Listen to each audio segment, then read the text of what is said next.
I just think that when you bring opinions to the table, you got to have something to back it up. So you can't just say stuff.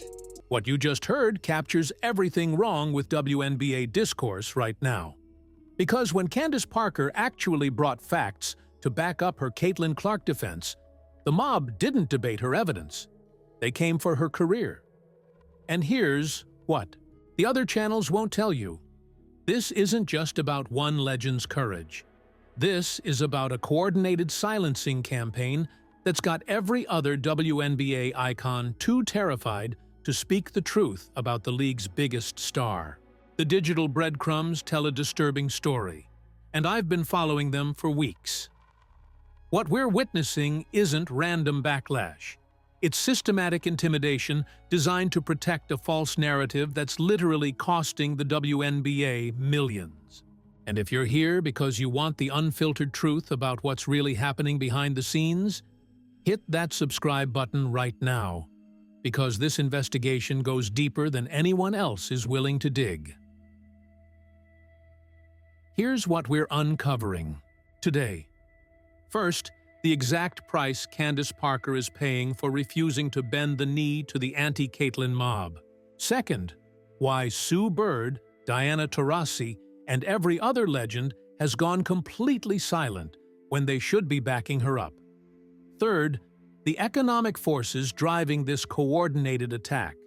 And finally, what this systematic intimidation means for anyone who dares speak positively about Caitlin Clark going forward. But the story doesn't end there, because what happened to Candace Parker this week isn't just about basketball analysis.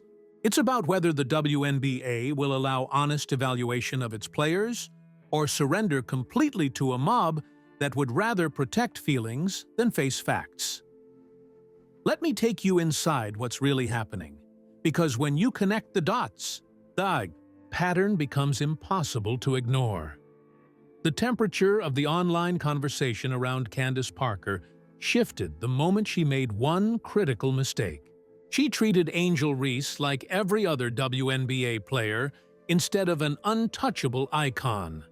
That being said, the facts that I want to bring to this table, and I challenge anybody to tell me, what player are you taking Angel Reese over of those that I just listed? Guess we'll wait for their response. Oh, we're not gonna, okay. Because, yeah. I'm sorry. But what I'm saying is, in what player, and this is no disrespect, these are the greatest players in the game right now. They asked me to rank the tier right now, and I sit in a studio at Turner with Shaq and Chuck, and some of which I think at times they do individually and personally attack people's character. And I think I pride myself on trying to be an analyst that does not do that. I do not attack character. I literally am just, from my point of view, from my opinion, this was the ranking. And so I ask again, are you taking Angel above Paige? Are you taking Angel above Arike? Are you taking Angel above Sabrina or Kelsey or Caitlin or Asia or Nafisa or Brianna? No, that does not make her a bad player. That does not make me a hater. Do I think she could be up there? That response right there, that's the moment Candace Parker sealed her fate with the mob. Not because she was wrong, every statistical analysis backs up her C-tier ranking, but because she refused to play the game, everyone else plays. Here's the angle nobody's covering. The backlash against Parker follows an identical blueprint used against every Caitlin Clark supporter. First, they question your credibility. Then, they attack your motives. Finally, they threaten your platform. Official sources won't tell you this, but if you follow the digital breadcrumbs, a clear pattern emerges. Check the timing of the attacks on Parker. Check who's leading them. Check which media outlets are amplifying the criticism versus defending her analytical approach. The signals point to something more coordinated than organic fan outrage. Parker's crime wasn't being harsh on Angel Reese. Her crime was being objective about a player the WNBA has decided needs protection from honest evaluation. And that objectivity is now costing her everything. But here's what they missed in all this Candace Parker coverage. Where the hell is everyone else? Sue Bird built her entire post-retirement brand on being the voice of reason in WNBA discourse. So, where is she now when Parker needs backup? Nowhere. Diana Taurasi, who never met a microphone she didn't want to grab? Silent. Tamika Catchings? Maya Moore?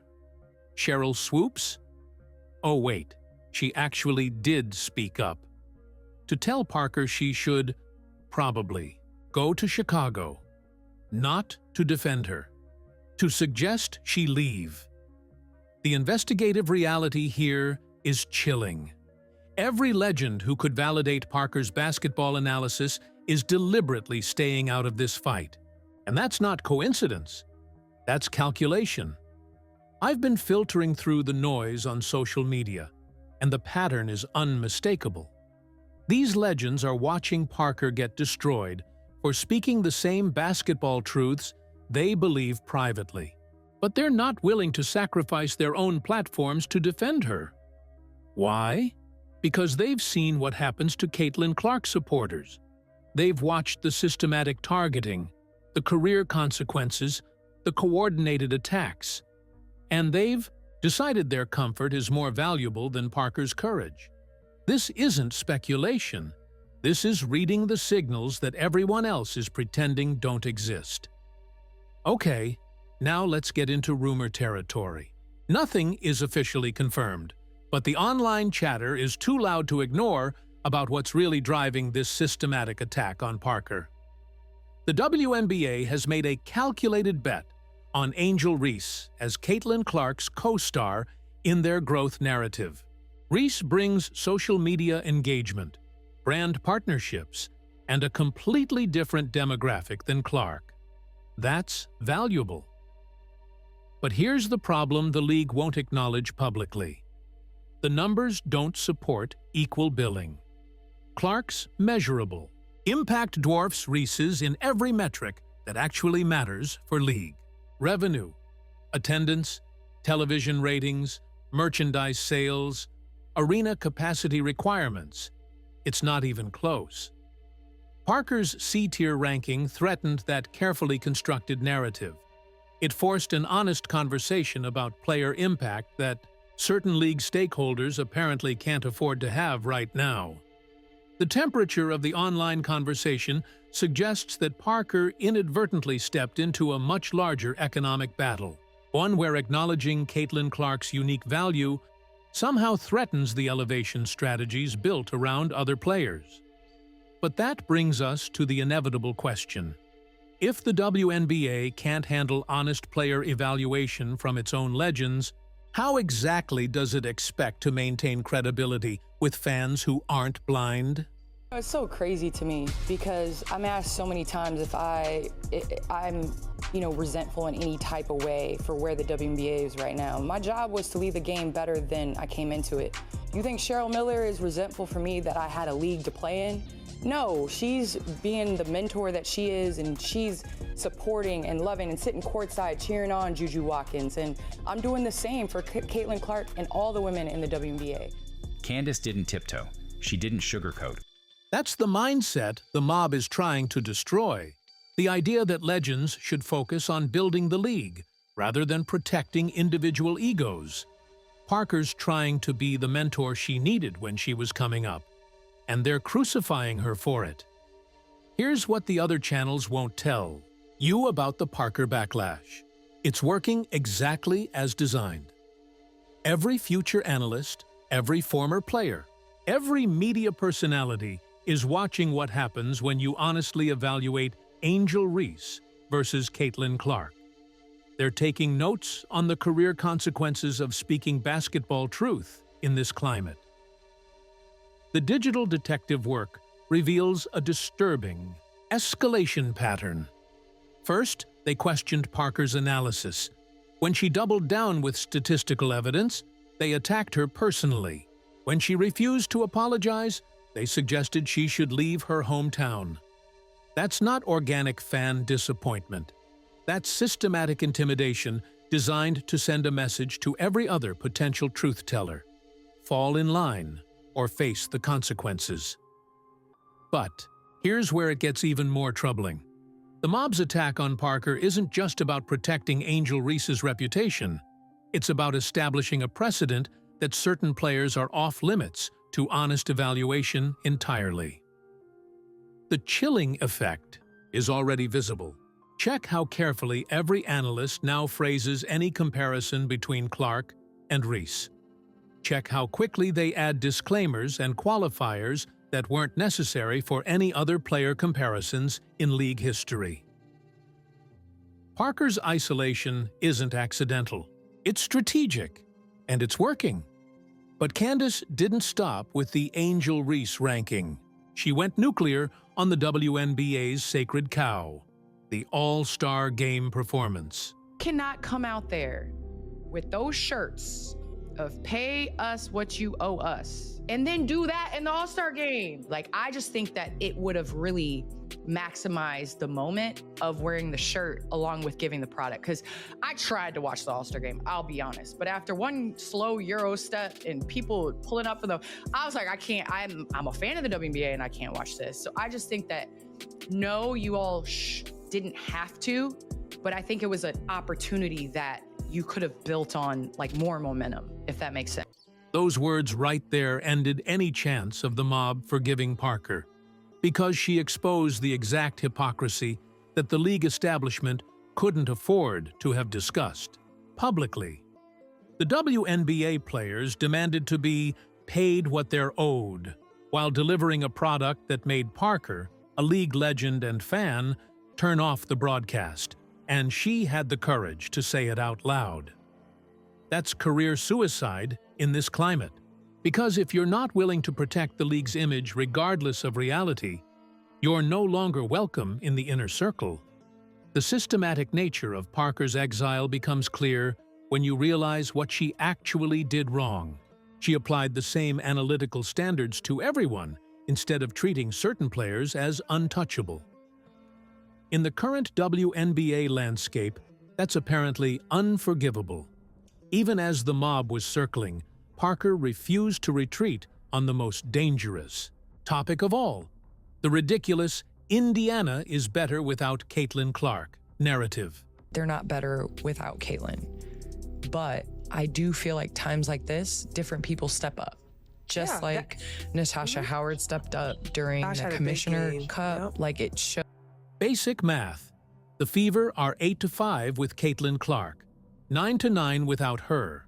But Parker still had to defend obvious statistical reality, because the anti-Clark narrative has become so pervasive that even mathematics needs protection. The investigative question here isn't whether Parker was right. The numbers prove she was. The question is why stating obvious facts requires this level of courage in WNBA discourse.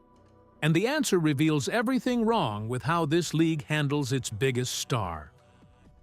So, what exactly has Candace Parker's honesty cost her? Let me break down what we can observe versus what the signals suggest. Observable consequences: complete isolation from fellow legends during the controversy. Radio silence from players she mentored.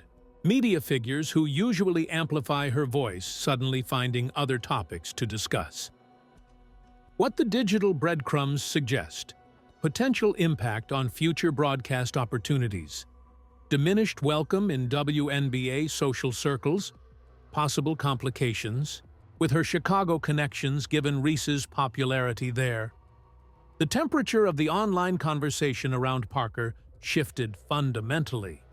She went from respected analyst to controversial figure overnight, not because her analysis was wrong, but because she refused to play the protection game. But here's the most disturbing cost. Parker's experience is serving as a warning to every other potential truth-teller. The message is clear. Honest evaluation of certain players will result in professional and social consequences. That chilling effect might be the biggest victory for the anti-Clark mob, because if they can silence Candace Parker, they can silence anyone.